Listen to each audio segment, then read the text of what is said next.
Assalamualaikum warahmatullahi wabarakatuh. Selamat pagi Bapak dan Ibu dan teman-teman mahasiswa S1 PG PAUD UT di seluruh Indonesia. Semoga selalu diberikan kesehatan. Yang terhormat para pimpinan Dekanat FKIP UT, yang terhormat Ketua Jurusan dan juga Kaprodi dari FKIP UT. Pada sesi ini perkenankan saya Monika Handayani menjadi moderator untuk sesi ngopi ngobrol pintar penuh inspirasi bersama Prodi S1 PG PAUD. Seperti sesi sebelumnya, untuk ngopi di sesi ini akan dimulai dengan penyampaian materi oleh Kaprodi S1 PG PAUD, oleh Dr. Mukti Amini, lalu dilanjutkan dengan sesi tanya jawab. Untuk sesi tanya jawab, silakan Bapak, Ibu, teman-teman mahasiswa bisa menyampaikan pertanyaan pada kolom chat pada Zoom meeting, dan dimohon untuk teman-teman mahasiswa mematikan speaker atau mute speakernya di Zoom untuk kelancaran penyampaian materi yang akan dilakukan. Baik, untuk mempersingkat waktu, mari kita simak penyampaian materi oleh Kaprodi S1 PG PAUD kepada Dr. Mukti Amini MPD. Waktu dan jaringan kami persilahkan. Ya, terima kasih Mbak Monika. Selamat pagi menjelang siang teman-teman PG PAUD semuanya di seluruh Indonesia ya. Terima kasih sudah bergabung. Ini ada sekitar 320 tapi beranjak turun mungkin sebagian yang tadi ikut dengan PGSD ya, tidak apa-apa. Saya lihat juga tadi mengintip sebagian di YouTube juga sudah cukup banyak di sana tadi yang menyimak dari YouTube yang mungkin tidak sempat mendaftar. Salam semangat untuk teman-teman di PG PAUD di seluruh Indonesia. Kita ketemu ya, meskipun hanya lewat layar kaca. Ini sedikit perkenalan dengan saya, nanti dibaca aja. Nanti kan materinya disampaikan. Nah, kenalan lebih jauh dengan beberapa dosen di PG PAUD ya. Kita itu UT itu kan punya banyak UBBJJ ya, UT cabang lah. Nah, jadi dosennya juga terbagi, ada di yang UT Pusat, yang ini yang UT Pusat ya. Ada saya, ada Bu Adek 3 kebetulan ininya PAUD ya, prodinya PAUD, dan beberapa yang lain. Nanti silahkan ini bisa dilihat di sini ya. Nanti kalau materinya dibagikan, ini silahkan diklik. Nah, ketemu tuh dosennya beberapa. Nah, ini beberapa teman yang ada di UBJJ macam-macam. Ada yang di Medan, ada yang di Padang, ada yang di Bandar Lampung, ada yang Semarang, Yogyakarta, banyak lagi. Dan ini belum lengkap, masih banyak lagi. Semuanya kami di PG PAUD itu ada 36 ya, teman-teman ya. Memang ada beberapa UBJJ yang tidak ada dosen PAUD-nya, tapi bukan berarti kalau nggak ada PAUD-nya terus nggak dibantu ya. Semuanya tentu menjadi tanggung jawab kami untuk melayani teman-teman semua.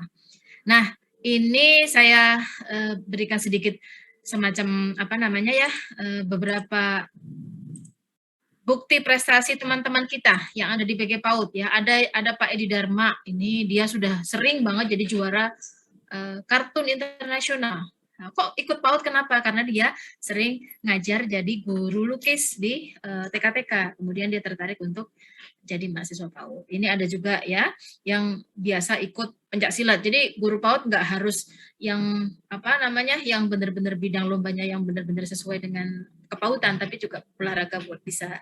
Ini Mbak Vivi ini ada di Yogyakarta, sekarang sudah lulus, dia banyak menjadi juara juga, dan kemarin terpilih juga sebagai asesor yang sekolah penggerak itu.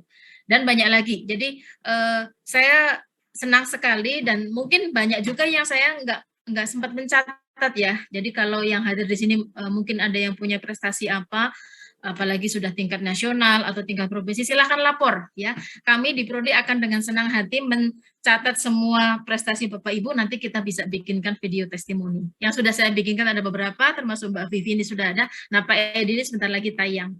Kan jadi tenar tuh ya nanti karena masuk di IG-nya PG PAUD ya, sama di YouTube-nya PG PAUD. Berani ya, nanti dicoba saja. Terus, sebentar. Tapi visi itu ada di sini. Saya sampai lupa deh. Oke, sebentar. Nah, visi PG PAUD itu adalah mencetak guru-guru PAUD yang profesional, sama sebetulnya dengan visi hampir sama dengan PGSD, hanya kita ranahnya di PAUD, tetapi dengan ciri khas melalui sistem pendidikan terbuka dan jarak jauh PTJJ ya. Itu yang membedakan dengan perguruan tinggi tatap muka. Nah, sekarang misinya itu ada 3 secara umum. Kalau yang pertama itu tentang kualitas layanan pendidikannya, ya, supaya kita menjadi guru yang tidak sekedar guru tapi yang profesional gitu ya, punya ilmu, nggak cuma sekedar senang sama anak. Yang kedua, kalau kita bisa mengakses pendidikan tinggi. Jadi UT itu sangat diharapkan ada di berbagai daerah, di pojok-pojok ya, 3T itu menjadi bidang garap UT juga. Jadi aksesnya luas karena namanya terbuka. Terbuka itu untuk semua golongan ya, termasuk yang ada di pelosok-pelosok. Dan yang ketiga, diharapkan kita bisa menghasilkan dan mendiseminasikan temuan kajian. Artinya kita juga meneliti ya, kemudian mempublikasi hasil penelitian kita baik di bidang keilmuan maupun seni gitu ya. Nah, guru PAUD kan sudah biasa dengan itu. Oke. Nah, bagaimana dengan profil? Nah, mungkin sekarang teman-teman ya, mau bilang adik-adik takutnya ada yang lebih tua dari saya, ntar saya jadi itu lancang gitu ya. Teman-teman PAUD mungkin semuanya sekarang posisinya adalah guru gitu ya, guru PAUD atau guru TK atau sejenis atau TPA. Tetapi sebenarnya profil setelah lulus nanti tidak harus terus ada di guru ya, mungkin bisa menjadi edupreneur ya. Artinya berwirausaha tapi masih berhubungan dengan dunia pendidikan, kan bisa misalnya jadi pengusaha toko mainan AP, alat pendidikan edukatif ya, atau bisa menjadi konsultan tadi seperti yang ada di PGSD. Bisa juga profil yang lain adalah menjadi asisten peneliti, bukan peneliti utama ya, karena peneliti utama itu syaratnya S2. Jadi kalau lulusan S1 namanya asisten peneliti. Maksudnya ngapain? Mungkin membantu di lapangan, mencari data, terus kemudian menjadi administrator penelitian, itu boleh banget. Dan itu juga sangat diharapkan dari prodi nanti memang sudah dilatihkan juga sejak mahasiswa. Kita berharapnya supaya nanti ketika selesai menjadi sarjana itu sudah terbiasa untuk meneliti gitu ya. Oke. Nah, ini sekilas saja jumlah mahasiswa kita dari tahun 2016 sampai 2020 ya. Saya fokus ke sini. Nah, di sini kita lihat lulusan yang sudah ada dari 5 tahun ke belakang itu IPK-nya tuh. IPK-nya 3,3, ya ini tepuk tangan ya untuk teman-teman PG PAUD, rata-rata IPK-nya bagus-bagus gitu ya. Jadi bagus ya. Secara umum tidak ada yang kurang dari 3. Ini menjadi pemicu semangat kita bahwa meskipun dari sisi usia kita bukan fresh graduate lulusan SMA, tapi kita masih mampu untuk terus belajar dan belajar gitu ya. Jadi buku-buku yang sudah dapat itu jangan untuk ganjel pintu gitu ya, tetapi memang benar-benar kita baca. Oke. Siapa sih yang bisa kuliah di PAUD? Karena Anda semuanya sudah mahasiswa, sebetulnya ini sudah mafhum ya. Tetapi tadi tetap ada pertanyaan, bagaimana kalau saya dari S1 yang lain? Nah, dari S1 yang lain ini masuk di yang pertama ini. Kalau dia sudah lulusan sarjana, namanya program BI, itu cukup menempuh 3 semester lagi. Jadi dianggap sudah semester selesai 6 gitu, langsung mengikuti semester 7, 8, 9 ibaratnya seperti itu. Tinggal 55 SKS lagi. Tetapi kalau lulusan SMA murni ya normal 9 SKS. Bagaimana dengan kalau misalnya tamat D2 dari tempat lain, terus misalnya pernah ikut diklat berjenjang dari PAUD dan sebagainya, itu ada hitungannya ya, ada hitungannya berapa yang dibebaskan, itu namanya mahasiswa dengan pengakuan RPL. Nanti ada nilainya sendirilah di UT gitu ya, nanti dihitung berapa, tapi ketemunya nanti kalau sudah menyerahkan berkas-berkas yang diperlukan. Oke, apa saja sih yang dipelajari di PG PAUD? Paling nggak ada 4 ini ya, mungkin teman-teman juga sudah hafal, tinggal memetakannya saja, mana yang berpraktek, mana yang praktek, dan mana yang tidak berpraktek. Kalau TAP nanti kan terakhir ya. Nah, secara umum yang berpraktek itu intinya ada tugas praktek. Tugas prakteknya di mana? Itu pada saat tuton atau tuweb. Biasanya di tugas ketiga ya, sebagai puncak tugasnya itu biasanya ada tugas praktek, dan nilainya itu 50-50 antara nilai praktek dengan nilai UAS. Kalau di PAUD itu mata kuliah berpraktek itu kita banyak. Nah, ini tolong menjadi fokus teman-teman ya. Untuk 12 mata kuliah ini jangan sampai tidak punya tugas berpraktek. Tidak punya tugas praktek, karena meskipun nanti ikut UAS, nilainya nggak akan keluar ya. Meskipun tugas prakteknya itu sama-sama tutor atau tuton atau tuweb dengan mata kuliah yang lainnya yang biasa gitu, misalnya kayak psikologi kan juga ada tutorialnya. Tetapi kan dia tidak berpraktek, nggak masuk sini. Nah, kalau yang sini kekunci nanti kalau misalnya sampai tidak mengumpulkan tugas, nah nilainya nggak akan keluar. Sayang gitu. Jadi untuk yang 12 ini warning, silahkan di screenshot atau di print screen, nggak apa-apa, biar menjadi pengingat kita bahwa yang 12 ini jangan sampai lolos prakteknya. Bagaimana dengan mata kuliah praktek? Kalau mata kuliah praktek itu cirinya adalah tidak ada UASnya. Jadi nilainya murni dari tugas-tugas praktek, bukan 357 seperti biasanya ya, pertemuan 357, tapi ada pola tersendiri dan laporan. Nah, di PAUD itu ada 3 yang kayak gitu. Ada PAUD, ada PKM, PKP, dan satu lagi analisis kegiatan PAUD. Yang 2 ada di semester akhir, semester 9, yang satu lagi ada di semester 4 ya. Mungkin teman-teman di sini sudah ada yang sampai semester 9, mungkin ada yang semester 4 akan mengalami ini. Nah, ini mata kuliah pendukung TAP. TAP itu kan ada di semester 9, bentuknya adalah ujian akhir, uraian. Kalau selama ini mungkin kita ujian kan biasanya multiple choice. Nah, satu-satunya ujian di PG PAUD yang menggunakan uraian ya hanya TAP ini, sehingga bukan LJU lagi lembarnya, tapi dibilangnya BJU, buku jawaban ujian, karena bentuknya kayak buku gitu ya, di staples. Ada 9 mata kuliah ini yang perlu dikuasai untuk menguasai TAP. Artinya apa? Artinya kalau dulu semester 1 sudah pernah dapat mata kuliah metode pengembangan kognitif atau pengelolaan, itu bukunya jangan dijual ke tukang kacang goreng gitu ya. Disimpan dulu sampai benar-benar lulus, karena nanti dipakai lagi untuk TAP gitu ya. Tetap kita pelajari. Oke, ini beberapa mata kuliah per semester, saya lewat saja karena ini sudah ada di katalog. Saya langsung ke, selain PG PAUD S1, sebetulnya di prodi kami itu juga ada yang dikatakan dengan PSGPM, program sertifikasi guru pendamping muda, jadi setara dengan D1. Memang kalau ini tidak bisa perseorangan mendaftar ya, ini biasanya kita kerjasama dengan Pemda setempat karena biasanya beasiswa. Keuntungannya apa? Kalau sudah ikut diklat ini nanti akan diakui setahun. Jadi sudah bebas semester 1 dan semester 2 langsung duduk di semester 3 di PG PAUD UT gitu ya. Nah, tapi informasi ada di mana itu memang harus bertanya gitu ya, di katalog di website UT biasanya ada gitu ya. Ini beberapa mata kuliahnya yang memang diperuntukkan bagi mereka terutama para tutor-tutor PAUD. Jadi bukan guru TK, tutor-tutor PAUD yang memang memerlukan ilmu-ilmu dasar ini ya sebagai para tutor. Nah, ini beberapa jenis layanan bantuan belajar yang juga mestinya juga sama ada di prodi-prodi yang lain, tadi tutorial, tuton, TTM atau yang sekarang beralih wajah menjadi web ya karena pandemi. Ada juga nanti LM online, ada juga perpustakaan digital, GPO juga sudah dijelaskan ya. Macam-macam nanti bisa dilihat termasuk UTTV gitu ya. Hari ini kan juga disiarkan di Blast lewat UTTV ya, YouTube ya.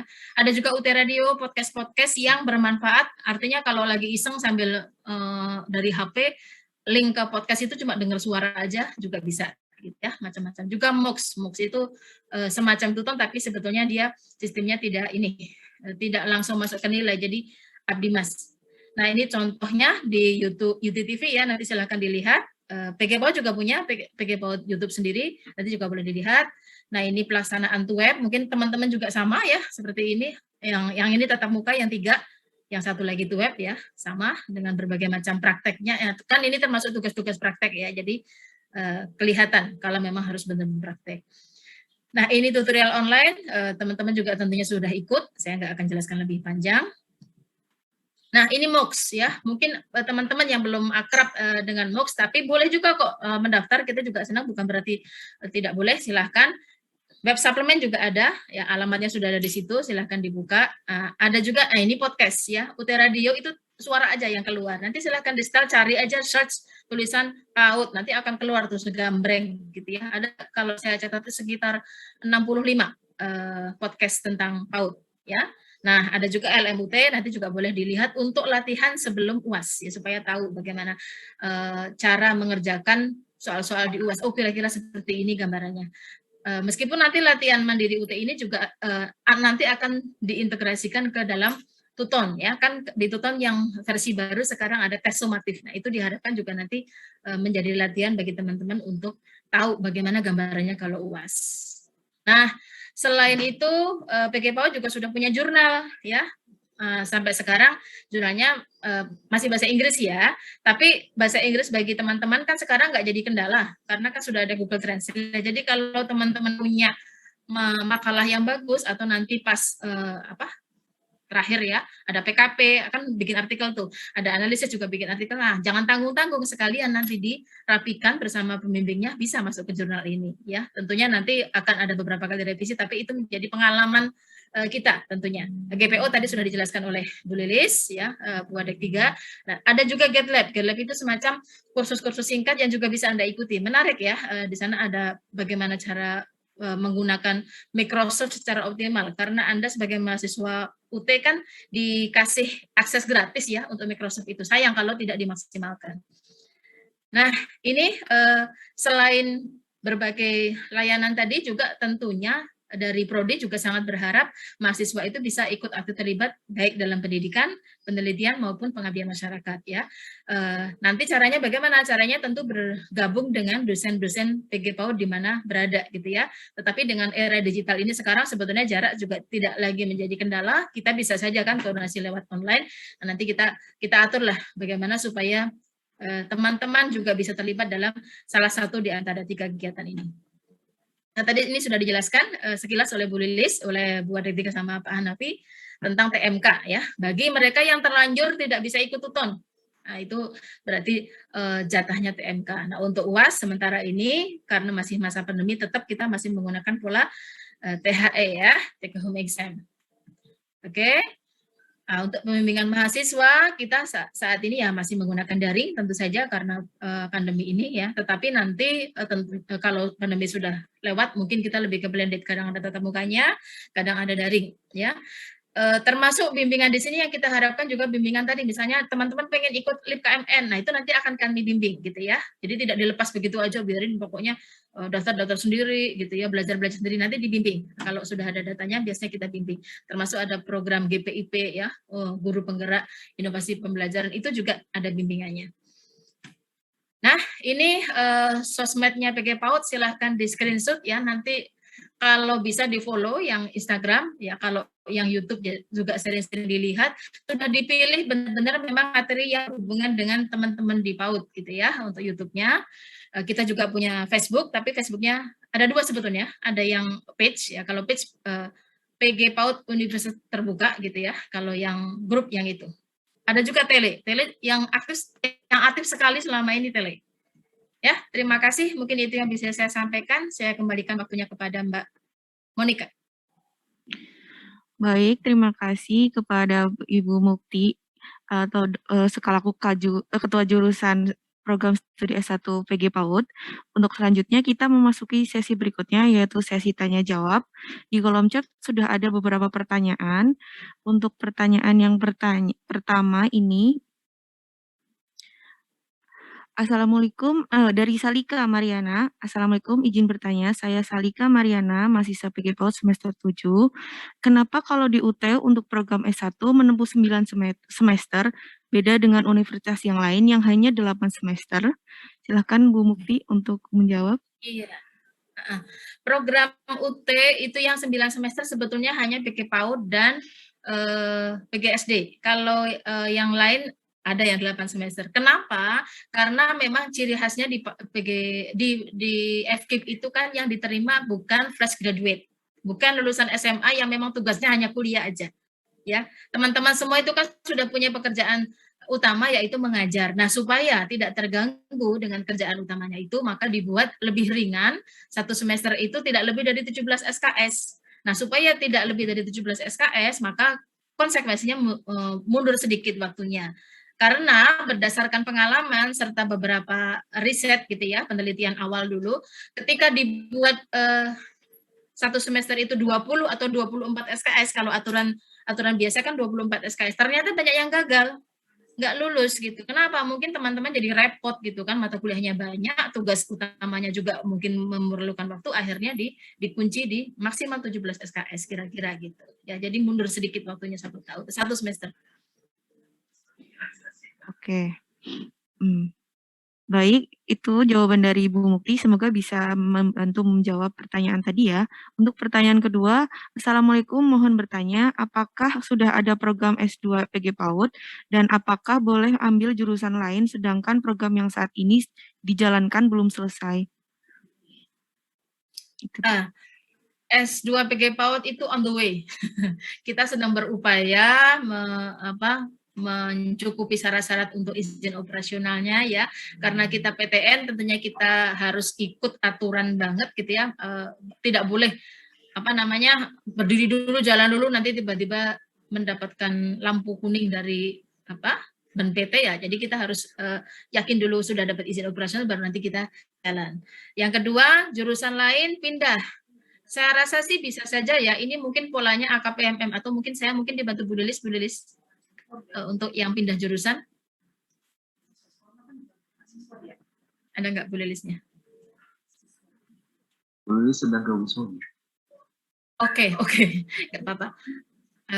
Jadi intinya sih sebenarnya bisa, selama belum lulus itu fleksibel saja, cuma kalau mata kuliahnya tidak terlalu dekat, nggak banyak yang diakui, jadinya kan nanti akan dikonversikan. Mungkin misalnya dari jurusan fisika pindah ke PAUD, sama-sama UT nih. Ya tentunya jauh banget gitunya, yang bisa diakui sedikit. Bagaimana kalau sudah sarjana? Kalau sarjana apapun itu tadi, yang sarjana apapun itu masih diterima di PG PAUD maupun PG SD yang langsung masuk semester 7 tadi. Jadi mau sarjana kehutanan, sarjana pertanian, sarjana ekonomi bisa. Selama dia profesinya adalah guru, kan guru tidak harus berarti lulusan guru kalau sekarang ya, macam-macam di lapangan. Tetapi dia akan membutuhkan legalitas sebagai guru PAUD atau guru PGSD, butuh itu ilmunya. Nah, boleh nanti langsung masuk semester 7 gitu. Baik, ada lagi pertanyaan Ibu. Assalamualaikum, saya Siti Aisyah Asri dari UPBJJ Bandung. Izin bertanya, apakah untuk mata kuliah PKP semester ini akan tetap online atau tatap muka? Terima kasih. Oh ya, untuk semester ini karena dari pemerintah juga kita apapun ikut keputusan pemerintah ya. PPKM saja kan sampai sekarang masih di level keberapa nih jadinya? Level 5 atau level 6 sampai bingung hitungnya ya. Ya tentunya tampaknya melihat ke kondisi yang ada tampaknya masih berlanjut pola tutorial khas pandemi itu ya, to web termasuk PKP. Baik. Ada lagi pertanyaan. Assalamualaikum, izin bertanya, apakah mahasiswa UTM bisa mengikuti program Kampus Merdeka? Jika iya, apakah kita harus melapor kepada pihak kampus atau Pokjar atau Kaprodi?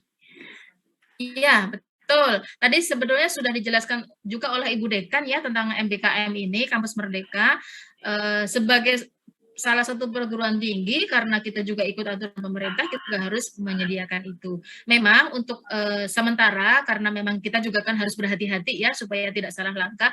Untuk di FKIP ini untuk semester ini baru 4 prodi dan PAUD nggak yang masuk gitu. Kalau PGSD termasuk gitu ya.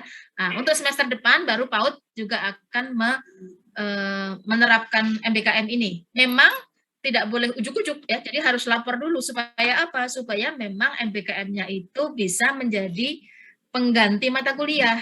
Jadi misalnya mata kuliah apa sih yang dikonversikan ke dalam MBKM, entah itu pertukaran pelajar atau mungkin nanti ikut studi intensif sekolah ekspor atau apalagi misalnya apa gitu ya yang ada di Dikbud, itu harus tercatat dulu. Jadi harus registrasi di semester berjalan supaya tercatat, oh ini registrasi semester 5, tetapi sebetulnya dia ikut MBKM.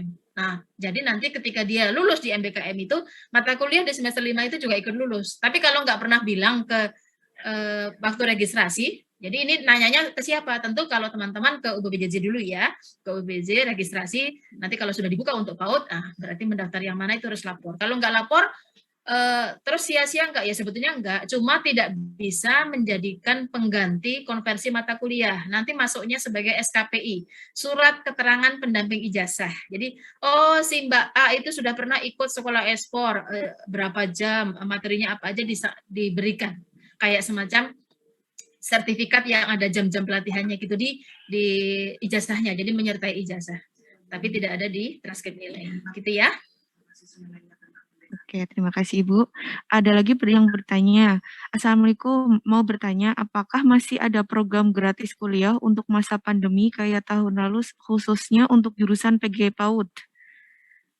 Wah, itu saya kurang paham kalau urusan beasiswa, mungkin Bu Lilis yang nanti akan membantu menjawab ya. Setahu saya sih beasiswa dari tahun ke tahun ada, cuma jenis-jenisnya nih yang saya tidak hafal, yang yang paling hafal Ibu Wadek 3, mohon maaf. Tetapi setiap tahun sih ada. Dan sebetulnya peluang-peluang itu selalu ada selain yang sifatnya nasional ya. Kalau yang dikelola oleh UT Pusat itu kan yang nasional.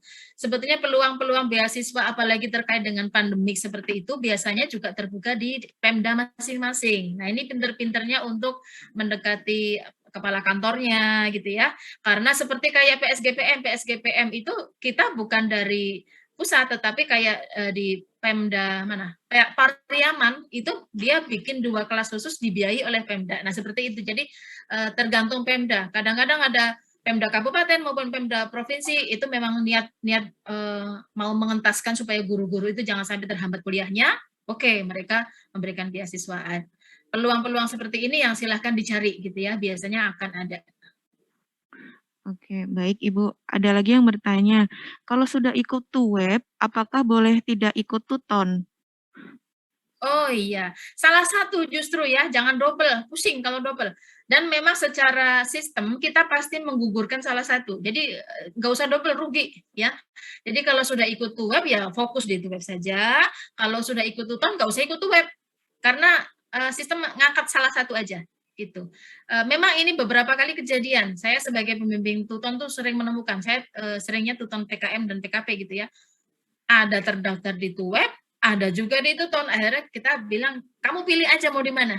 Harus memilih salah satu. Karena sistem tidak bisa mengambil dua-duanya.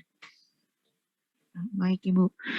Ada lagi, Pak, Bu, saya mau tanya, kita yang berada di Pokjar, kapan kita bisa ada kesempatan ke kampus UT? Main ke Jakarta gitu maksudnya. Iya, Sangat boleh Bu. ditunggu ya. Nanti kalau pandeminya udah lewat, main aja boleh. Tetapi kalau pengen ikut secara resmi gitu ya. Sebetulnya kalau pas tidak masa pandemi itu wisuda itu kan dihadiri oleh UPBJJ. Tetapi itu menggunakan IPK gitu ya. Screeningnya siapa yang diajak ke Jakarta itu pakai IPK. Kalau yang bagus-bagus nanti dipilih gitu ya. Karena ada kuota kan tiap daerah itu ada kuota. Kalau semuanya wisudanya di Jakarta nggak muat. Terus kita berapa kali wisuda setiap tahunnya kalau kayak gitu. Nah, sebagian lagi nanti namanya upacara penyerahan ijazah di UBJJ masing-masing. Jadi nanti kalau sudah nggak pandemi ini sih, asumsinya kalau sudah nggak pandemi. Kalau pandemi ya tetap aja sampai sekarang ya semuanya serba virtual ya. Kita belum bisa. Ya, ini harus dimaklumi. Kita maklumi bersama lah. Oke. Oke, ada lagi Ibu pertanyaan. Apakah bedanya TUTON dengan TMK? Oh, TUTON dengan TMK. Kalau TUTON itu kan tutorial online ya, salah satu layanan bantuan belajar kita yang untuk selama pandemi ini kontribusinya besar ya, 40%. Jadi jangan dilewatkan. Apalagi ini kan tidak tergantung kepada Pokjar segala macam. Tidak harus datang tergabung di satu kelas gitu ya. Kalau TUTON kan individual. Seperti kata Bu Wadek tadi, berapapun yang masuk kita terima kalau TUTON. Nah, kalau TMK ini kan alternatif terakhir sebagai bentuk interaksi antara mahasiswa dengan memberikan pengalaman belajar kepada mahasiswa, TMK. Jadi mau ikut TUWEB nggak bisa, ikut TUTON tadi sudah kadung di checklist tidak gitu. Nah, salah satu alternatif terakhirnya adalah melalui TMK yang tentu punya juga kontribusi nilai di nilai akhir mata kuliah. Oke, terima kasih Ibu. Ada lagi Bu yang bertanya untuk terkait yang bisa wisuda yang di Jakarta tadi. Bu, ada kriteria khusus ya? Tidak? Udah dijelaskan tadi ya, untuk kriteria khusus biasanya dijaring dengan IPK. Lalu ada lagi Bu yang bertanya, Assalamualaikum, apakah TAP sistem pembelajarannya TUWEB dan TUTON? Untuk sama apa tidak? Sebetulnya polanya sama, bedanya mungkin di jumlah inisiasi ya, jumlah pertemuan lah. Kalau di TUWEB, TAP itu kan sama, 8 pertemuan ya. TUWEB atau TTM itu kan 8 pertemuan. Kalau TUTON khusus TAP itu hanya 6 pertemuan. Tetapi tugas-tugasnya sama, ada 3 tugas juga gitu ya, sama. Polanya sama. Baik. Oke. Ada lagi, sebentar. Karena banyak banget ini ya Bu. Oh, berarti apakah semester 4 ini juga akan ada TMK ya Bu? TMK sejauh ini masih ada. Mungkin mungkin tetap nanti akan kita adakan terus untuk benar-benar teman-teman yang tidak punya akses, kan kita tidak bisa juga menjamin ya bahwa teman-teman itu punya akses untuk tuton gitu ya, atau mau tuh web juga nggak bisa karena kuota satu kelas tidak terpenuhi, nggak bisa ikut tuh web, tapi tuton juga mungkin nggak bisa karena tinggalnya di mana gitu ya. Satu-satunya jalan memang TMK. Jadi saya rasa kebijakan sampai dengan hari ini masih kita pertahankan ada TMK. Oh, baik Ibu. Ini ada lagi yang Tapi satu bertanya. catatan, Oh, Ibu. takut lupa saya.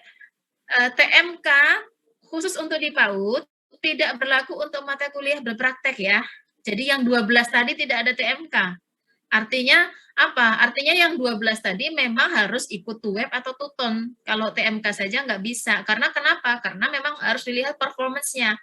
Tugas praktek itu kan memang ya butuh praktek, meskipun prakteknya mungkin lewat video. Jadi tidak bisa ujuk-ujuk ikut UAS juga, tidak bisa juga ikut TMK, dan tidak disediakan TMK-nya. Khusus untuk yang 12 mata kuliah tadi. Plus 3 mata kuliah praktek, PKM, PKP, analisis, itu juga tidak bakalan ada TMK-nya. Oke? Oke. Ini Bu, ada lagi yang bertanya terkait beasiswa. Jadi, apakah untuk di atas IPK 3 ada beasiswa seperti di universitas lainnya? Waduh, saya tuh kurang tahu kalau tentang beasiswa seperti apa pulanya, tapi nggak apa-apa, ini mungkin chat kan juga nanti dibaca sama-sama, nanti saya lemparkan ke yang lebih paham ya, karena itu kan kebijakan, ya. Oke. Ada lagi, tapi saya sebenarnya kurang paham dengan pertanyaannya ya, Bu. Assalamualaikum warahmatullahi wabarakatuh. Izin bertanya, saya Anti Dwi Lestari, mahasiswa PG PAUD semester 2. Kemarin semester 1 enggak ada 6 bulan. Apakah semester 2 juga? Hah? Maksudnya nggak ada 6 bulan tuh bagaimana? Kalau menghitungnya hanya tuh web, memang nggak ada 6 bulan gitu ya kan. Tetapi kan sebetulnya kan UT itu kan cirinya tuh pembelajaran mandiri. Ketika Anda sudah regis, ya itulah saatnya Anda sudah menjadi mahasiswa, Anda perlu belajar. Begitu regis kan kita punya akses untuk akses RBV, kita punya akses untuk mengunduh bahan ajar digital. Nah, itu namanya sudah bagian dari perkuliahan sebetulnya kalau di tempat umum. Jadi bukan pas ikut tuh web atau tuton yang cuma 8 kali pertemuan itu yang dikatakan, wah kok belajarnya cuma 2 bulan udah tahu-tahu lulus, ya nggak gitu. Ya sebetulnya tetap 1 semester, cuma yang lainnya memang lebih banyak Anda kerjakan secara mandiri. Jadi jangan juga SKS ya, sistem kebut semalam atau sistem kebut web gitu ya. Dibuka modulnya pas mau tuh web baru bener-bener dibuka, atau malah bener-bener pas mau ujian doang baru dibuka. Nah itu ya, itu yang jadi kerasanya kok belajar cuma sebentar tahu-tahu ujian gitu ya. Padahal enggak. Begitu Anda regis, berarti itulah Anda sudah menjadi mahasiswa semester tersebut yang tugasnya adalah kuliah di semester itu. Gitu. Baik, terima kasih Ibu. Ada lagi pertanyaan dari Umi Kalsum. Saya maba AKPMM bebas 2 semester. Apakah semester 1 dan 2 kita tidak dapat nilai? Tentang AKPMM sebetulnya memang kemarin memang masih ada yang pakai bintang gitu ya, dibebaskan. Tetapi karena memang kita mengikuti aturan dikti yang terbaru bahwa sejak awal itu kita nanti harus ada nilai. Nah, sekarang sedang digodok itu ya, bagaimana cara merumuskan supaya tidak cuma bintang tapi benar-benar keluar nilai. Dicarinya dari mana? Ya tentu dilihat dari IPK yang dulu bagaimana, terus status akreditasi prodi yang dulu seperti apa, juga dilihat dari lama mengajarnya, dilihat dari kinerjanya. Itu kita hitung semua pakai formula, nanti akan keluar nilai-nilainya yang tentunya tidak akan ngejomplang banget loh. Dulu dapat A kok sekarang dapat C, ya enggak gitu ya. Kita hitunglah yang kita pertimbangannya seperti itu supaya memang smooth lah ya. Kira-kira enggak akan jauh dari nilai yang sebelumnya gitu. Jadi nanti pasti harus keluar nilai Bu, karena itu sudah jadi aturan dikti yang terbaru. Intinya begitu.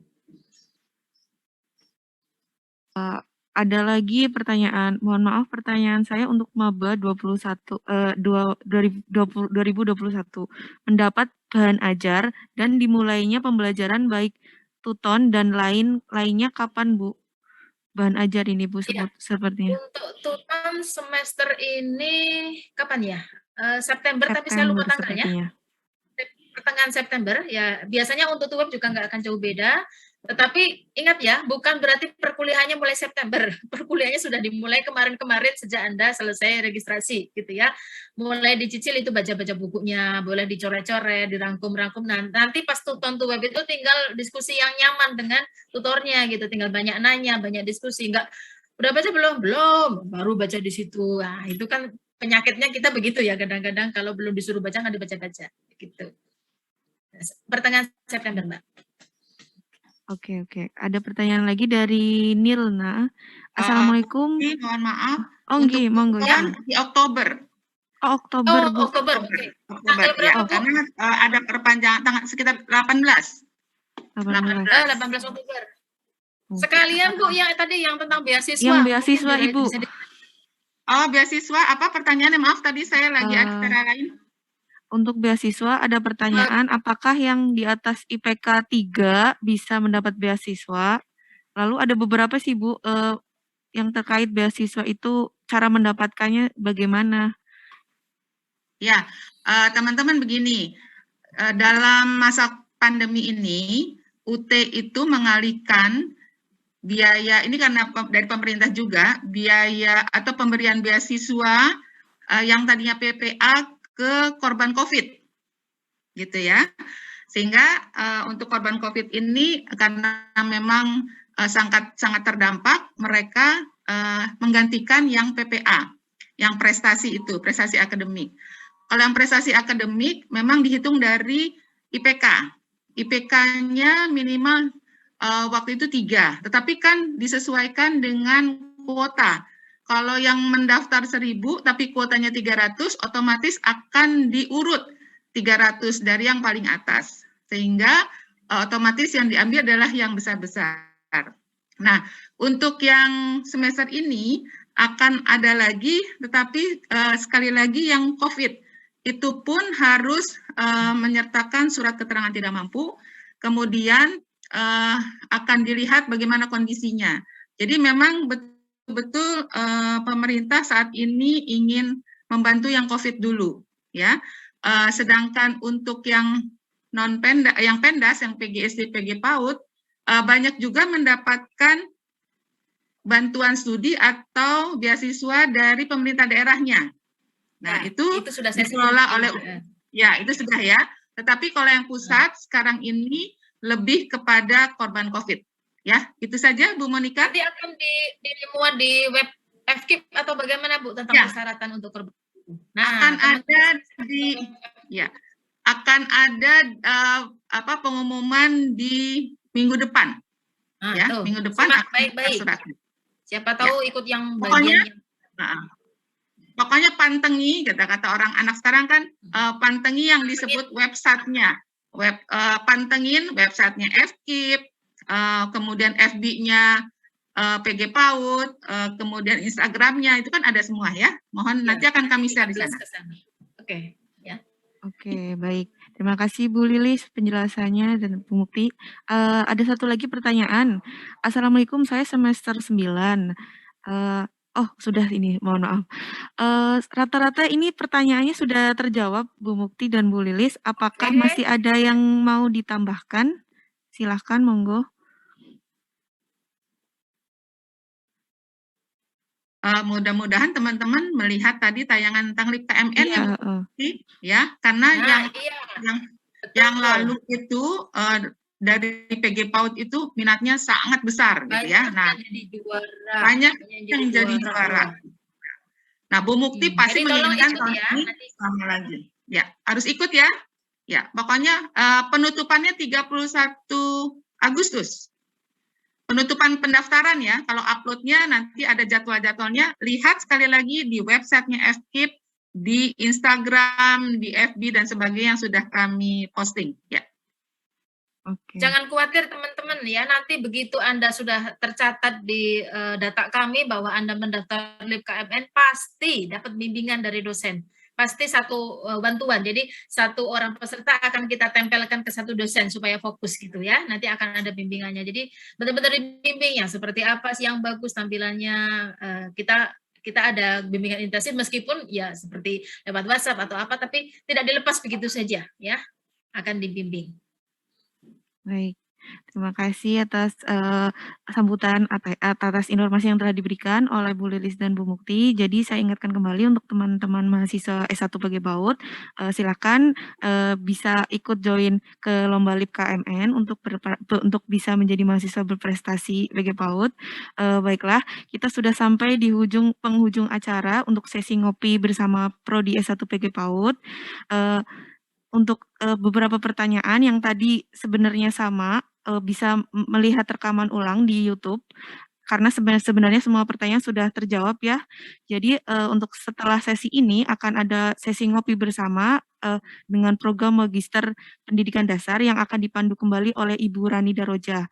Kami ucapkan terima kasih atas partisipasi teman-teman mahasiswa S1 PG PAUD yang telah bergabung pada acara ngopi hari ini. Kami juga mohon maaf jika terdapat salah kata dan perbuatan yang tidak disengaja atau sengaja kami lakukan. Wabillahi taufiq wal hidayah. Wassalamualaikum warahmatullahi wabarakatuh. Silahkan Ibu Rani Daroja. Baik, terima kasih Bu Monika atas kesempatan yang telah diberikan. Bapak Ibu hadirin semuanya, bismillahirrahmanirrahim. Assalamualaikum warahmatullahi wabarakatuh.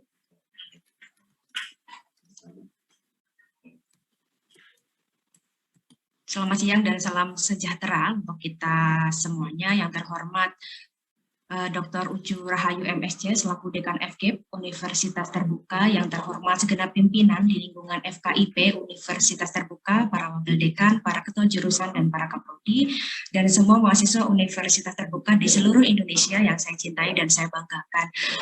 Kembali lagi dengan saya untuk kegiatan ngopi, ngobrol pintar, penuh inspirasi, kali ini bersama Prodi MPDR. Sebelumnya kita akan sapa terlebih dahulu Ibu Amalia Satriati. Selamat siang Ibu. Selamat siang. Assalamualaikum warahmatullahi wabarakatuh. Mbak Randi, selamat siang Ibu dan Bapak. Terima kasih kita bertemu ya dalam acara ngobrol pintar penuh inspirasi. Oke, terima kasih. Sehat Ibu? Sehat, alhamdulillah. Mudah-mudahan semuanya sehat. Amin. Baik, bagi teman-teman mahasiswa saya ingatkan sekali lagi, bagi yang ingin bertanya silakan tulis pertanyaannya di kolom chat room di aplikasi Zoom teman-teman semuanya. Bapak Ibu mungkin langsung saja kita akan ngobrol bersama Prodi MPDR dengan kaprodinya langsung. Kepada yang terhormat Ibu Dr. Insinyur Amalia Satriati MA, dipersilakan untuk menyampaikan materinya. Silakan. Makasih Mbak Rani. Bu Ucu, Bu Dekan, para wadek, dan Ibu dan Bapak Kaprodi yang lain, mohon izin saya akan menyampaikan bahan inisiasinya.